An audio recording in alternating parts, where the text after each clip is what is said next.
Welcome to the reading of Genesis chapter 29. In this chapter, Jacob arrives in Paddan Aram and meets Rachel at a well, where he is warmly welcomed by his uncle Laban. Jacob falls in love with Rachel and works 7 years to marry her, only to be deceived by Laban, who gives him Leah instead. Jacob marries both sisters and continues working for Laban. The chapter concludes with the birth of Leah's sons, highlighting God's compassion for her. This narrative showcases human relationships, deception, and God's provision in the unfolding covenant. Let's begin the reading.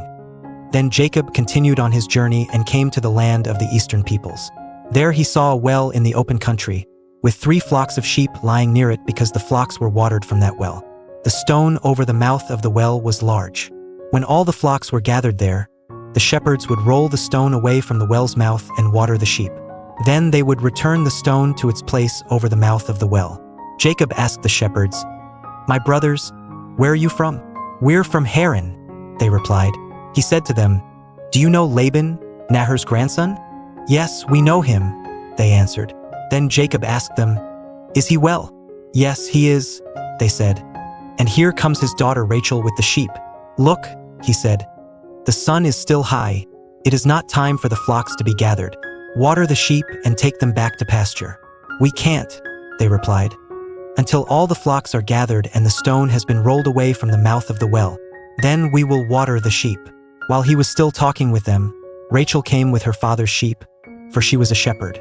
When Jacob saw Rachel, daughter of his uncle Laban, and Laban's sheep, he went over and rolled the stone away from the mouth of the well and watered his uncle's sheep. Then Jacob kissed Rachel and began to weep aloud. He had told Rachel that he was a relative of her father and a son of Rebekah, so she ran and told her father. As soon as Laban heard the news about Jacob, his sister's son, he hurried to meet him. He embraced him and kissed him and brought him to his home, and there Jacob told him all these things. Then Laban said to him, "You are my own flesh and blood." After Jacob had stayed with him for a whole month, Laban said to him, "Just because you are a relative of mine, should you work for me for nothing? Tell me what your wages should be." Now Laban had 2 daughters. The name of the older was Leah, and the name of the younger was Rachel. Leah had weak eyes, but Rachel had a lovely figure and was beautiful. Jacob was in love with Rachel and said, "I'll work for you 7 years in return for your younger daughter Rachel." Laban said, "It's better that I give her to you than to some other man. Stay here with me." So Jacob served 7 years to get Rachel, but they seemed like only a few days to him because of his love for her. Then Jacob said to Laban, "Give me my wife. My time is completed, and I want to make love to her." So Laban brought together all the people of the place and gave a feast. But when evening came, he took his daughter Leah and brought her to Jacob, and Jacob made love to her. And Laban gave his servant Zilpah to his daughter as her attendant. When morning came, there was Leah. So Jacob said to Laban, "What is this you have done to me? I served you for Rachel, didn't I? Why have you deceived me?" Laban replied, "It is not our custom here to give the younger daughter in marriage before the older one. Finish this daughter's bridal week.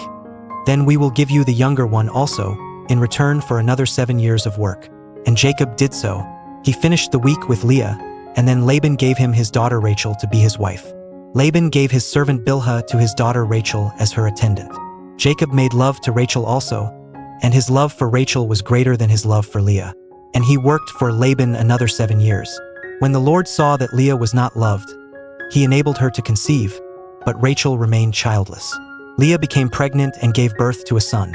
She named him Reuben, for she said, "It is because the Lord has seen my misery.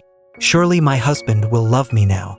She conceived again, and when she gave birth to a son, she said, "Because the Lord heard that I am not loved, he gave me this one too." So she named him Simeon. Again she conceived, and when she gave birth to a son, she said, "Now at last my husband will become attached to me, because I have borne him 3 sons." So he was named Levi. She conceived again, and when she gave birth to a son, she said, "This time I will praise the Lord." So she named him Judah. Then she stopped having children. That was the reading of Genesis chapter 29. Through Jacob's journey, marriages, and the birth of his sons, we see God's compassion and sovereignty at work amidst human plans and deceptions. May we trust in his provision and guidance. See you in the next chapter. God bless you.